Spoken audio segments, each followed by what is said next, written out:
Thanks for stopping in and checking out this video. This is going to be a really good one about the dashboard. It's just a tutorial of each of the tabs. As you see, the tabs on the left here, each one of these tabs and what they're used for as far as updating your website. So I'm going to go to the Village of Anna's website here. So each one of those tabs that I just kind of moused over in the other screen, each one of those tabs controls one of these sections of this site. And I'm going to tell you what section controls, or what tab controls each section. We're not going to get too in-depth in this video. It's just kind of informative on what the tabs are for, but we do have step-by-step instructions for each one of these tabs in some of our other videos, so you should definitely check those out. I'm going to start with the post tab. So if you click on that, it'll take you to this screen where each of the posts that have already been completed are listed. And what you'll see, we'll reference this trick-or-treating post. When you go to the village website, there it is under the focus. So that the post section controls the Village of Annawa focus right here in the center of the screen. And that focus area is used for less formal news or tidbits that you want to send out to the community. Okay, and then I'll head back to the dashboard, and we will go back to we're going to go to the next tab, Notices. So if you'll see, I'll click Notices, and here's a list of the notices that have been published so far. So absentee ballot notice is the top one, and we'll use that to reference which section it is. So it's the Village Notices section. So the top right corner here. So whenever you post a notice under that Notices tab, it's going to show up right here in this section.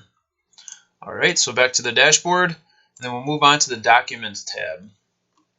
So the documents, here's a list of the documents, and when you post a new document within this area, this tab, it's going to show up right here on your website. So it's going to be displayed under the Documents area.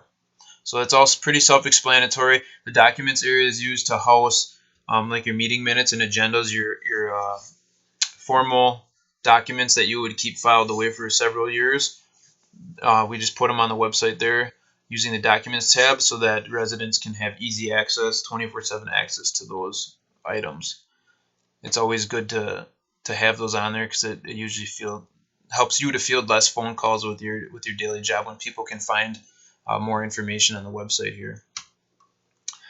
So let's go back to the dashboard, and we'll head to the Events tab.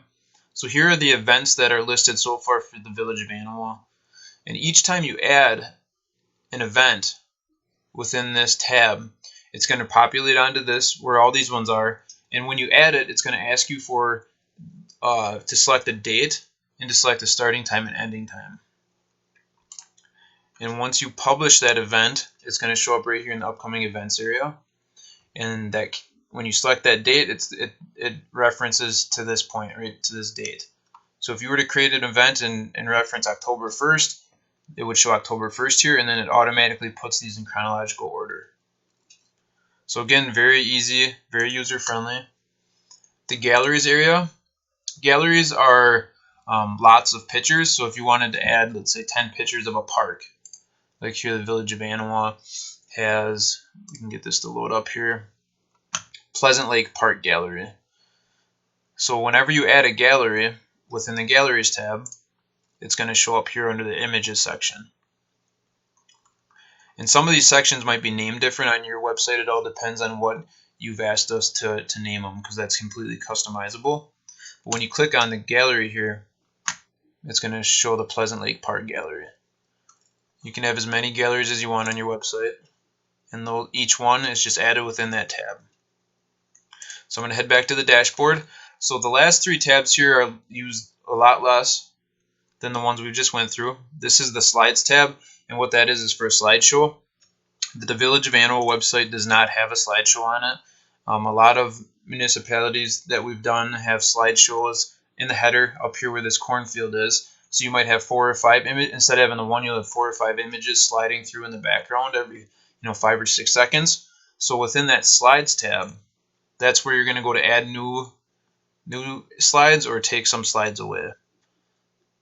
A good way to use that is seasonally. You can maybe take the cornfield away and put snowy pictures in the winter, and then some spring-like pictures, that time of year. It's kind of a cool way to keep your site updated.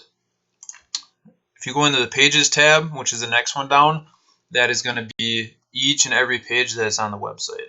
So like this home/front page, that's a page we've been looking at throughout this tutorial, but each one of these pages is for a different page on the website. So if you ever want to change like emergency services, the phone number changes, you would click there and you can edit that within that page. Contact.